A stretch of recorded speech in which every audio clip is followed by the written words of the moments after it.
Well, hello everybody and welcome back to my channel, or if you're new, hello, welcome to my channel. I hope you're all doing really well today. So for today's video I thought I would do like an updated chronic illness tag, but it's like a living with a chronic illness tag.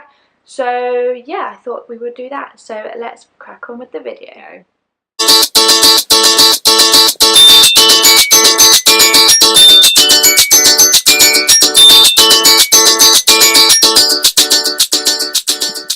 One is the illness or illnesses that I live with, and I live with EDS, POTS, gastroparesis and mast cell activation disorder. So I have done a video for EDS and POTS on what they are, so if you want to find out what they are then I will leave the link below, and I am going to do for the others soon, so I will leave the link below for those when I have done them. So question number 2 is, when were you diagnosed with the illnesses?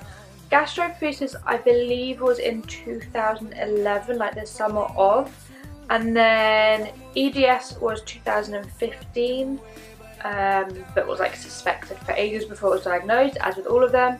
And then mast cell and POTS were last year, so 2016. I've had symptoms of these kind of well before they were diagnosed, as with a lot of chronic illnesses.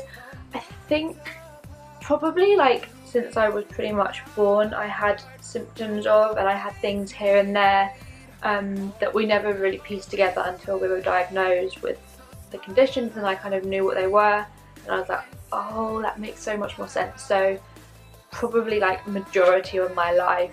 Number 4 is the biggest adjustment I've had to make. Literally like everything. Hashtag living with chronic illnesses. Would probably depend on when you ask me that. If I am having a feeding tube phase, then obviously my biggest adjustment is dealing with a feeding tube. But other than that, if I don't have a feeding tube, I think it's just kind of pain management and how I deal with pain and lightheadedness and stuff like that, because I've really had to kind of learn how to deal with that. So I think I'd probably say that. Number 5, most people assume that you are exaggerating your conditions, or they're not even there because they're invisible illnesses. So people just assume that you're either making it up or you're making it worse than it is, kind of for attention, or like, yeah, I would say that's probably people's biggest assumption. So raise awareness for that invisible illness, because they are there and they are real and they're not exaggerated. If anything, they're under exaggerated.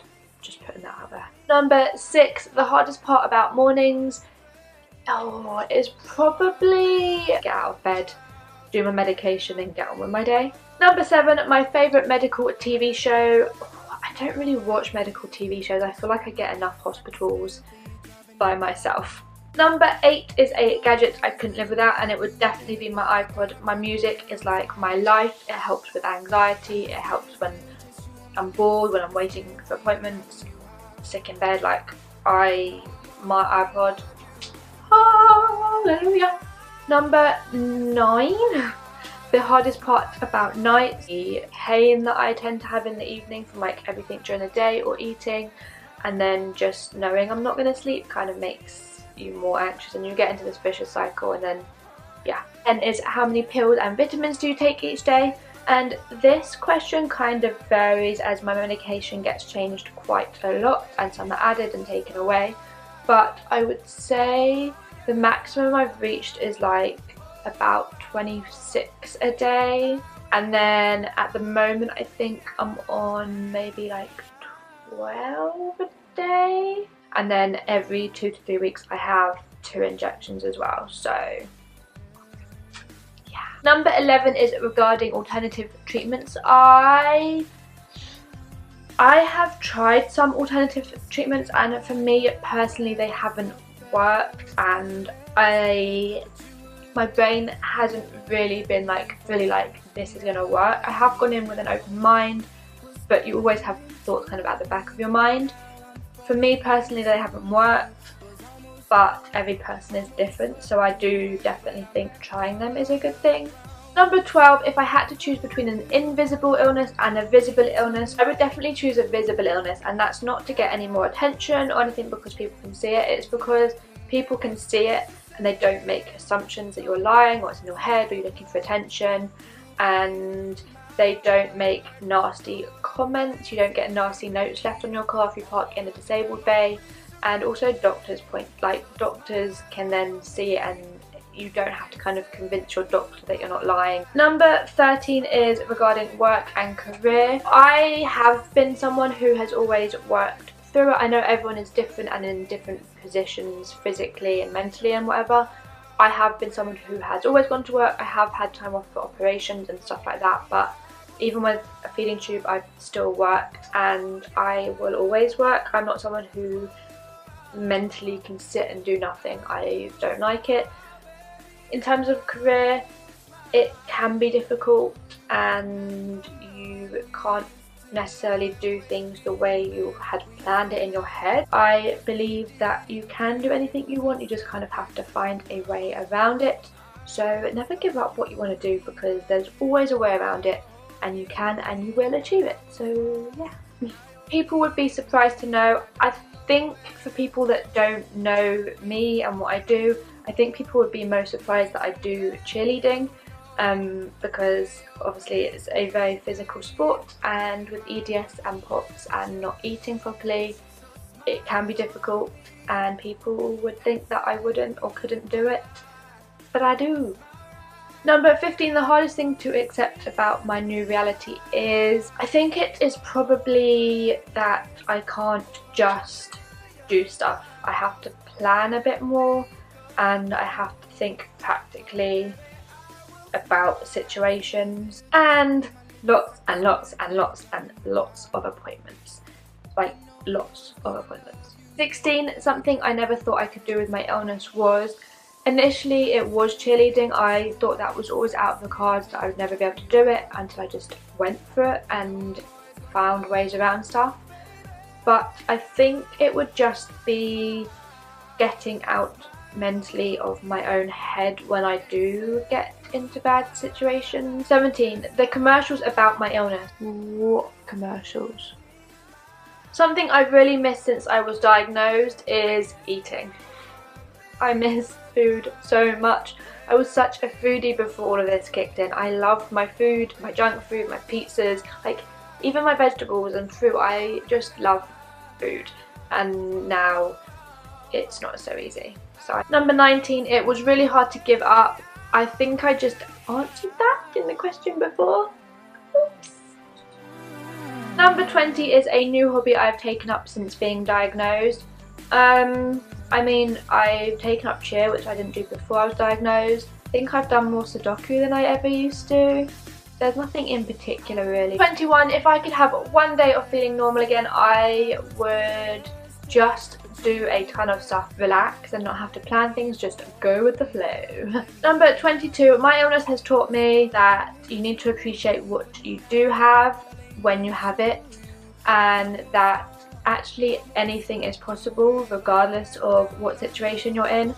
I think we've all had a period of time where we go, oh, I can't do this because, and it's like, yes you can. There's people worse off doing that or other things, and just to appreciate what you have. Like, I never appreciated eating, I just ate because I enjoyed it. Now, like, anyone that can eat normally has like a halo around their head and like is like a queen. But no, like, just seriously is like to, really not give up and push for what you want, and that I need to appreciate what I do have and not think about what I don't have. Do you want to know a secret? One thing that people say that really gets under my skin is definitely, oh, well, you look fine, so you must be fine. Okay, can you see my insides, girl? Because I don't think you can. But I love it when people are understanding and support you in whatever way you need, but also that they learn and they take the time to want to learn and to try and learn about whatever illness it is you're going through, and then they appreciate what they have because they can see, a different side to it, and they're not oblivious, and they're not, they're willing to learn. And yeah, I think that's a really cool thing to have and do. My favourite scripture or motto to get me through tough times is, well, I definitely have two. The first one, I think everyone knows, it's stay strong. I have it on my necklace. I say it at the end of all my videos. I put it at the end of my blog posts. I literally put it everywhere. And my second one, I think some people would have heard, is every obstacle that is put in your path is a stepping stone to something that you thought you could never achieve. And just like Demi Lovato's quote book, when someone is diagnosed, I like to tell them, there's two things that I would say to them. The first one is learn about the condition, but learn it through other people that have it. Do not Google it. Google is great, but it's not always right, and it says things in maybe a way that you interpret it wrong. So talk to someone who has a condition, who lives with it every day and really truly understands it on a much deeper level than Google or a doctor is going to understand it. And they will also help you find ways to deal with it mentally and physically. So definitely do that. Talk to someone on support group. There's loads of Facebook pages and, you know, emails and stuff like that. And the second one is whether your condition is curable or non-curable, it's not the end. When I got my condition diagnosed, I thought, great. And then I was told that there was no cure, and I was like, oh. And I instantly got into this mental cycle of, well, what's the point of even trying? But it's not the end. Like, honestly, there is a way around it. You will find things that you thought were great, or you thought you knew someone and they were your true friend, and they're not. You find out who your real friends are, and you just find new things in life and new ways of thinking and stuff. So it's not the end. Don't give up. Stay strong and you will get through it. 27. Something that has surprised me about living with a chronic illness is, I think it surprised me how it's also like turned my way of thinking around and how I see the world and things around me. I think is the nicest thing that someone did for me when I wasn't well is, I mean, my family has done loads of things, but things that aren't my family that kind of stick out is my best friend.